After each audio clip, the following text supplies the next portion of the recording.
Hello, this is Eileen, the environmental educator, and in this video, we're going to talk about one of my favorite subjects here, which is electric vehicles.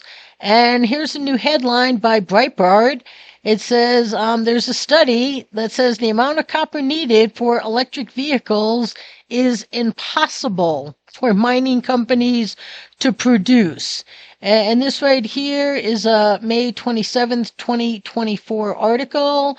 Today is the 28th when I'm recording this, and it says that a recent study from the University of Michigan has shed light on a critical challenge facing the global transition to electric vehicles, which is the inability of copper mining to keep pace with the growing demand.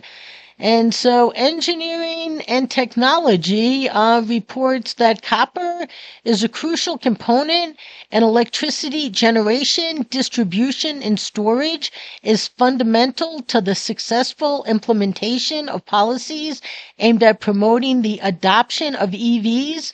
However, a recent study from the University of Michigan titled Copper Mining and Vehicle Electrification has revealed that the current rate of copper production is insufficient to meet projected demand for the metal in the coming years. So they just don't have enough copper. Here's a copper mine down there in Chile. And these mines just can't produce what's needed. And so according to global data, there's over 709 operational copper mines worldwide, with the Escondida mine in Chile being the largest, which produces an estimated 882,100 tons of copper in 2023.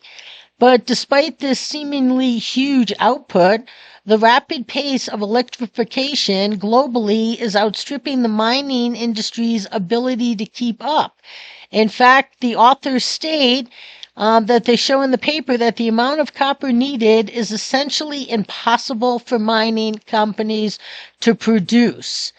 And they say here that a normal Honda Accord needs about 40 pounds of copper. The same battery electric Honda Accord needs almost 200 pounds of copper. So that's, 5 times as much copper as traditional gas or diesel cars. And they say not to mention the additional copper needed for upgrades to the electricity grid. Okay. And copper mining, I mean, we all need copper, but let me tell you, it's not environmental. Okay, they've improved things, but it's called the Berkeley Pit. It's in Butte, Montana, and it's an open mine pit here, and then they have this lake of water, whatever you call that body of water there.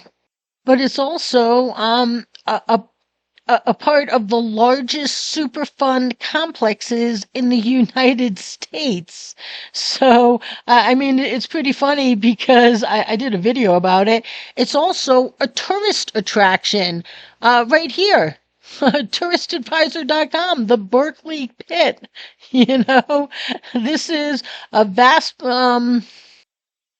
pit of toxic water, the byproduct of the largest copper mining area in the world. And yeah, and this pit here, in the early 1900s, Butte was called the richest hill on earth. Here, right here, as it says in this Visit Montana website, right? So you have it on TripAdvisor and Visit Montana. Things to do. Go see a Superfund site. Swear to God, and you pay $3 to get in.